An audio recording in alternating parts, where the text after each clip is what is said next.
মানে গেছে আমাদের রিমুভের অবস্থা হয়েছে কার মতো জানো? শোনো তোমাদের একটা গল্প বলি তাইলে বুঝবা।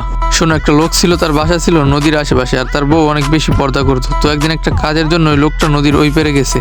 এখন অন্য একটা পুরুষ লোক এসে ওই লোকটারে খুঁজতেছে আর ডাকতেছে। এখন ওনার বউ তো ভরপুর পর্দাশীল, যে উনি তো ওনার ভয়েস করে শুনাইতে পারবে না। তো উনি ভয়েস না শুনে ওনার কথার উত্তর না দিয়ে উনি সোজা গেল ওই লোকটার সামনে গিয়ে প্যান্টটা খুলে প্রস্রাব করে দিছে। আর প্রস্রাব করে দিয়ে প্রস্রাবের এই পাশ থেকে ওই পাশে লাফ দিয়ে যাইতেছে আর বুঝাইতেছে যে ওনার স্বামী নদীর ওই পারে গেছে কাজের জন্য।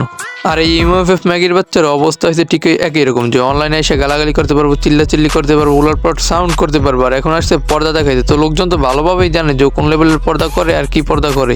আমার কোনো টাইম দেওয়ার দরকার নাই, আমি তো খাই নাই খুদার কসম। আর আমি নামাজ পড়েও আসছি আজকে। তো সেলসেলায় বেচতে যাই। রিমু যে কোন চোদা মেগি ওইটা আমরা সবাই ভালোভাবে জানি। আর পোলাপাইনে দেখিনি, যখনই দেখো ওর ভিডিও ওরা হয়ে থাকে খাড়া। আর সন্ধ্যাবেলায় আমার কাছে এসে বলে, ভাই ওর রিমু নাম্বারটা দিন না, 500 টাকার একটা সার্ভিস নিয়ে ওর দুধে দিতে চাই আমরা নারা। আর ভাই তোমরা কি করতেছো? তোমরা তো আজকে পরেশ গারাপারে নিয়ে ভিডিও দেখবা, যাও উজু করে আসো। ওনার আজকে হিজাব পরে এটা পাই নেবে একদম মিয়া খলিফার মতো। তো চলো গুরু, ইন্ট্রোটা মেরে ঠাপানো করি শুরু।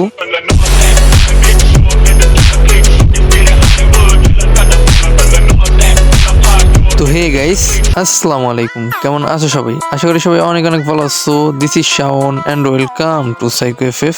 তো গাইস, আজকে আমরা কারে ঠাপাতে যাচ্ছি এটা হয়তো এতক্ষণে তোমরা বুঝতেই পারছো অথবা বুঝেই গেছো, যে চুতিয়ে মাগি লাইভে হাতে নাতে প্যানেল নিয়ে ধরা খাইছে। আর ধরা খাইছে বললে ভুল হবে, এই মাগি এমনই মাথার চোদ যে ও আগে থেকেই বুঝে গেছে যে পিসি চেকাররা যে মাল ও যে প্যানেল ইউজ করছে এটা তো অবশ্যই ধরে ফেলাইবে। আর এই জন্য পিসিতে উইন্ডোজ দিয়ে রাখছে। আর উইন্ডোজ জিনিসটা যারা না বুঝো তাদেরকে বুঝিয়ে বলতেছি যে আমরা যারা ফোন ইউজ করি, ফোনে ফ্যাক্টরি রিসেট অথবা ফ্ল্যাশ মারলে ফোন একদম নতুনের মতো হয়ে যায়।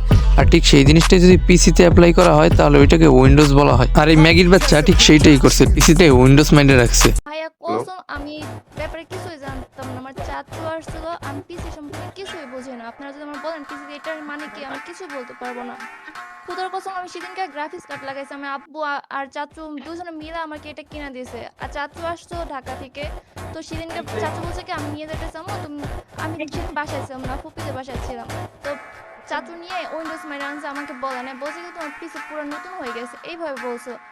মানে কি রে, লজিক কি তোর পুটকি দিয়ে বের হয় নাকি? সবাই কি তুই বোঝাইছো তা পাইছিস নাকি রে মাথার চোদ? আচ্ছা, আপনারা কি আমার হ্যান্ড ক্যাম ছাড়া কি গেম প্লে দেখবেন?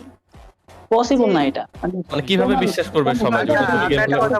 এক সেকেন্ড ভাই, সবার কথা বলে কোনো মানে নাই, জাস্ট খালি কথা শুনেন। তাহলে কিছু করার নেই, আপনারা যা খুশি তাই করেন।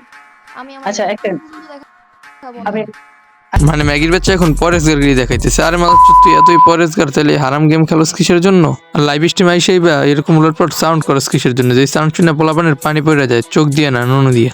আর ওর বলা হয়েছে যে হ্যান্ডকাম সহ গেম প্লে করতে, আর হ্যান্ডকাম সহ গেম প্লে ছাড়া অন্য কোনো অপশনও নাই। আর ও যখন এটা করতে পারে না, তার মানে একটা জিনিসের পুরো পায় যে ও কিছু ইউজার কিছু ইউজ করতো। তো এর নিয়ে আর এই ভিডিওতে কথা বলতেছি না। তো গাইস, আজকের মতো বেরোচ্ছি এখান থেকে। ভিডিও যদি ভালো লাগে তাহলে চ্যানেলটাকে সাবস্ক্রাইব করে দিই এবং তোমাদের এই ভাইটার ভালোবাসা নিও। দেখা হচ্ছে নতুন কোনো ভিডিও। ততক্ষণ সবাই ভালো থাকো, সুস্থ থাকো, আল্লাহ হাফেজ।